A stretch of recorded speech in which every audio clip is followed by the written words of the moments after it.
sambil menggigit setangkai mawar, jalan slow motion. Aku tidak selesai naik kuda mah gehe. Tapi justru sederhana, dia adalah ladang bagiku untuk membuat aku lebih mudah ke surga ya Allah. Itu aja. Jadi ngelihat pasangan itu nanti jangan cuma sekedar pakai hak dan kewajiban. Mas, ini tuh hak saya ya, dan itu tuh kewajiban kamu. Kalau kamu nggak bisa memenuhi itu, masih banyak berondong mau sama aku. Jadi kapan damainya gitu buat saya gitu. Ya. Tapi kelihatannya seperti apa? Ya tadi, kamu adalah ladang bagiku untuk lebih mudah, jalan bagiku untuk lebih mudah ke surga. Pakai hak dan kewajiban itu capek ya Allah. Nanti sekedar lagi duduk di teras rumah ngeliat istri tetangga, yang itu mah kerjaannya dandan doang, tapi kok uang jajannya lebih banyak, ngambel. Pulang-pulang ke rumah suami dikeselin. Kadang masih lebih kalau dibandinginnya sama tetangga. Hari ini kadang kita dibandinginnya sama drakor, pokoknya agak repot. Karena di drakor habis kecelakaan juga masih glowing. Dan hanya ada di drakor aja ada preman tapi glowing, namanya Vincenzo. Mafia teh preman, cuma rapi aja terjas dan nongkrongnya kali terminal. Lagi habis ngeliat 1-2 episode, ya Allah ciptaanmu ya Allah, beres-beres habis nengok suami lagi tidur lagi celana sih. Hati-hati sih. Karena aslinya tugas atau rumah tangga yang sukses adalah yang tadi saling bisa menggandeng tangannya satu sama lain sampai surganya Allah. Amin. Jangan ketipu topeng. Ya artis akan dibuat seolah-olah dia begitu indah. Karena kan ya nggak mungkin dia syuting pas baru bangun tidur, pasti udah didandani dulu. Dia tampil dengan pakaian terbaiknya, dan namanya di film kita nggak tahu dia bau jigong atau enggak, kita nggak cium. Ya. Makanya kita lihat pakai apa dari sudut pandang dia adalah ladang pahala bagi atau ladang penggugur dosa. Kebaikannya pasti ada karena kita nggak nikah sama monster. Kalau dicari pasti ada kebaikannya. Karena kalau ada lalu kita syukuri, berarti dia lagi jadi ladang pahala. Nah yang syakar itu belazi dan kumbaran saya bersyukur ditambah nikmatnya. Surat 14 itu ditambah ke 7. Terus kekurangannya pasti ada, pasti kita nggak nikah sama malaikat. Bahkan mungkin akan membuat kita menangis, meneteskan air mata. Tapi ketika itu terjadi, berarti dia sedang menjadi ladang penggugur dosa-dosa. Berarti selagi aku menikahimu, yang akan aku dapat cuma 2, 1 dapat pahala, 2 dapat penggugur dosa. Bukankah itu 2 tiket utama ke surganya Allah? Maka kalau selagi aku menikahimu aku ngambek wae, mungkin aku nyacak tapi belum pengen ke surga. Bukan nggak boleh bahagia di sini sekali lagi. Cuman kalau misalnya kita, apalagi standar bahagianya harus nunggu suami punya gaji berapa yang dulu, mobilnya harus ini dulu, ya kan pegel atau gimana caranya? Ya. Maka kayak begitu. Jadi yuk mandangin seperti itu. Kalau mau latihan, ini ada ucapan dari wanita sholihah kepada suaminya sampai ditulis di kitab para ulama. Nanti silahkan boleh dipraktikin ke suami ya. Suami masing-masing tapi malu sih salah ya. Kalimatnya seperti ini. Wahai suamiku, kami, maksudnya ibu dan anak-anak ya. Wahai suamiku, kami tahan pahitnya kelaparan. Yang kami tidak tahan adalah panasnya api neraka. Maka jangan sekali-kali kamu pulang bawa yang makan ke rumah ini. Kalau menurut kaum Hawa itu terasa biasa, pendengarkan itu di telinga seorang pria yang berilmu. Jadi laki-laki yang beneran soleh, dunia gak selalu lancar menurut sesuatu yang pengen dia. Kadang atasannya nyebelin, kadang bawahannya kurang ajar, kadang jualannya gak laku, kadang dunia seolah memusuhi dia. Tapi dia laki-laki itu, meskipun dunia memusuhi dia bisa tenang ketika ingat satu hal, yaitu setidaknya meskipun dunia memusuhiku, akan tetap ada satu wanita yang mentaatiku apa adanya. Siapa? Ibu. Jangan sampai yang dia kepikiran itu malah ternyata anak magang yang di kantor. Wah ini repot, jadi belum azan nanti.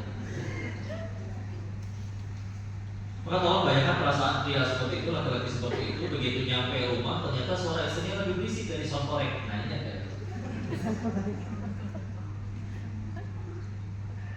sama-sama peketek kalau begitu dikasih, "Pak ini ada rezeki, Mak, alhamdulillah 300 juta." Istrinya malah gebrak meja. Pak, yang benar aja. Kamu pikir cukupnya duit segitu? Kamu lihat tuh pakai mata kamu tuh tetangga kamu. Dia tuh bawahan kamu ya. Pikir, masa mobilnya bagusan aja sih mereka? Pikir dong Pak, pikir. Itu kayak saya. Ya, hati-hati itu saya ambil dari film Azab ya. Tahu kan endingnya diapain? Ya. Maka serius, satu dunia mengagumi, tapi satu-satunya wanita yang seharusnya taat kepada dirinya secara syariat adalah justru yang paling sering merendahkan kita. Kena ginjal, ya, maka hancur, dulu, ya. Atau juga dibalik lagi, misalkan ya Allah, dagangan sepi, dia juga pulang tuh udah dalam keadaan sedih, ya Allah, saya aja yang lapar, jangan anak dan istriku. Nyampe rumah pun langsung meluk si mama, dibisikin mama, "Lu papa kenapa? Iya, hari ini cuma dapat segini, maafin ya, papa udah berusaha keras. Udah gak apa-apa, kalian aja yang makan, aku mah gak usah. Besok papa bisa makan di tempat kerja, aku gak apa. Dia bagi kalian, aku nyari nafkah buat kalian." Dipeluk balik sama ibu, terus ibunya berbisik, "Gak apa-apa papa, kalau sekedar lapar, kami kuat. Yang kami tidak tahan itu panasnya api neraka. Ini halal kan? Kita syukuri yuk sama-sama. Makasih ya Papa udah mau berdoa untuk kami. Kami sayang Papa karena Allah." Oh, selesai. Itu cara menangin hati laki-laki. Orang kan laki-laki itu suka ada yang bilang kayak gini, "Saya mending mati daripada diinjek-injek." Jadi sebagai mereka harga diri karena di atas apapun itu sesuatu. Dan lebih nyelokitnya kalau misalnya diinjek-injeknya justru oleh orang yang seharusnya paling taat kepada dirinya secara syariat. Urusan kena ginjal serius saudara. Ini kenapa kau bilang kena ginjal? Kau pernah dengar kajiannya Ustaz Dokter Zakir Naik tuh, Dokter Zainul Akbar, ya.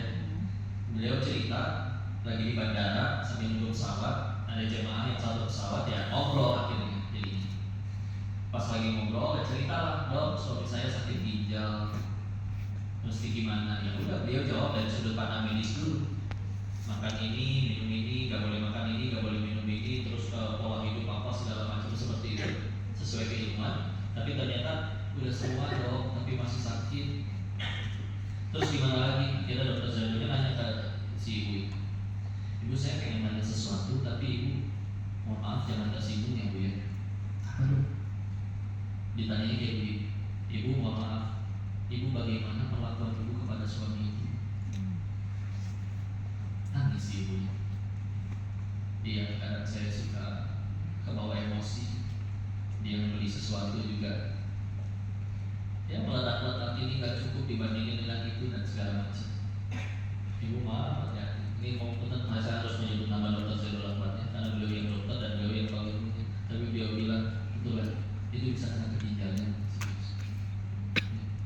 Ya tak semua sih, bisa jadi ada yang kena turunan dan lain-lain. Tapi begitu. Tahu Bapak Novel Baswedan tuh? Tahu. Penyidik KPK yang disiram air keras itu? Iya, tahu. Yang dicari-cari pelakunya 3 tahun gak ketemu, begitu tertangkap cuma 1 tahun. Iya. Maka beberapa kali podcast sama beliau bilang gini, semua koruptor yang beliau tangkap itu diawali satu hal. Ada satu mulut di rumahnya yang tidak pernah puas. Kenapa? Laki-laki itu fitrahnya ya. Karena sengaja sebelengseknya dia sekarang tinggal agama, tapi selagi dia betul-betul laki-laki itu, dia kan punya harga diri, punya pride. Salah satu yang paling menghinakan dirinya adalah ketika orang yang berada dalam tanggung jawabnya itu gak cukup, gak bisa gagal dia sebagai suami. Ya. Padahal mungkin sebetulnya seharusnya secara matematika yang mah cukup, tapi ketika akhirnya, "Mana dong, masa cuma segini, malu dong, besok ke kondangan aku gak punya baju apa?" Terus dia yang kalau hari baju. Oh, itu tadi bukan baju. Maksudnya gak ada yang gak dulu ya nanti Pak. Nah, untuk bilang gak diganti imam bisa nyolong.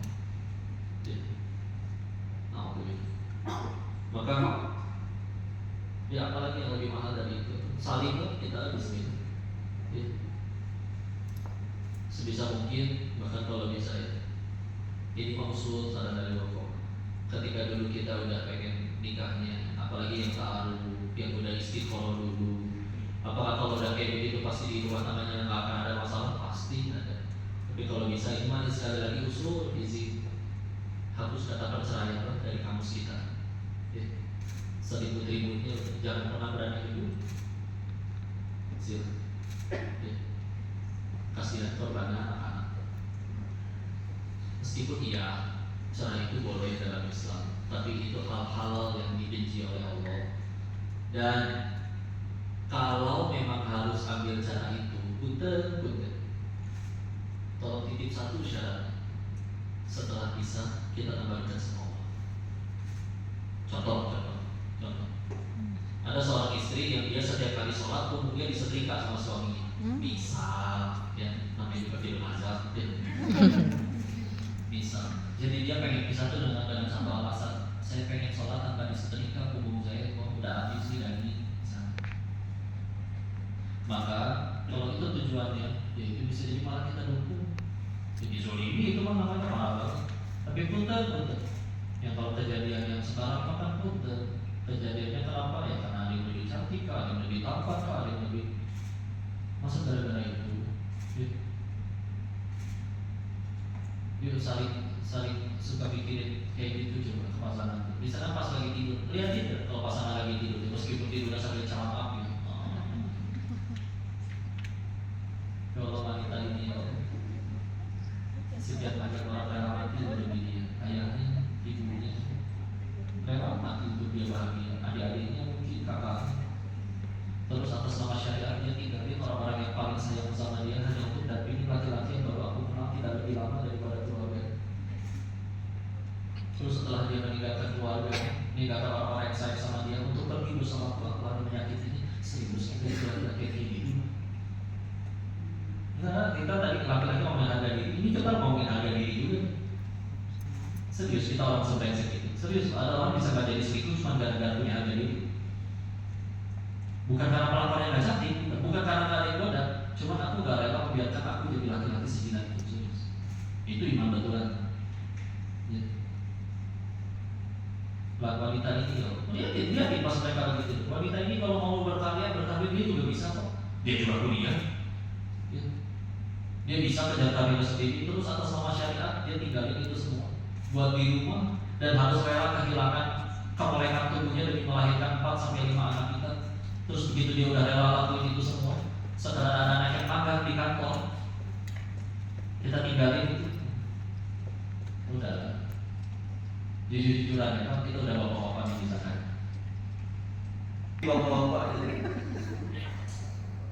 udah ya Allah. Maaf ya. Iya, di luar sana akan ada wanita yang lebih muda, lebih cerdas. Kita tapi mau sampai kapan sih coba? Kita mau menggila nih. Gimana? Misalkan tiap bulan ganti istri. Ya. Akan ada hari nanti wanita muda itu nggak mau lagi sama kita, nggak mau lagi. Karena kita ini udah kisah. Ya. Betul kan, jangankan gonta ganti perempuan tiap bulan. Akan ada harinya kalian makan itu sama makan rendang kolesterol. Makan beli apa lagi? Siapa tahu profesi itu udah penting. Jadi mau diikuti terus, nggak bisa. Mau sampai kapan? Capek. Udah ya, kalau masih tinggal di Thailand dulu dengan profesi yang dulu. Mohon maaf karena dulu tempat hiburan di sana kalau nggak kasino, ya tempat hiburan. Namanya orang lagi mabok ini orang lagi mabok. Kalau kita ngobrol setahun depan kita mau bikin apa lagi nih? Karena lagi ngerayain habis menang banyak. Namanya bandar itu paling untung ketika habis World Cup.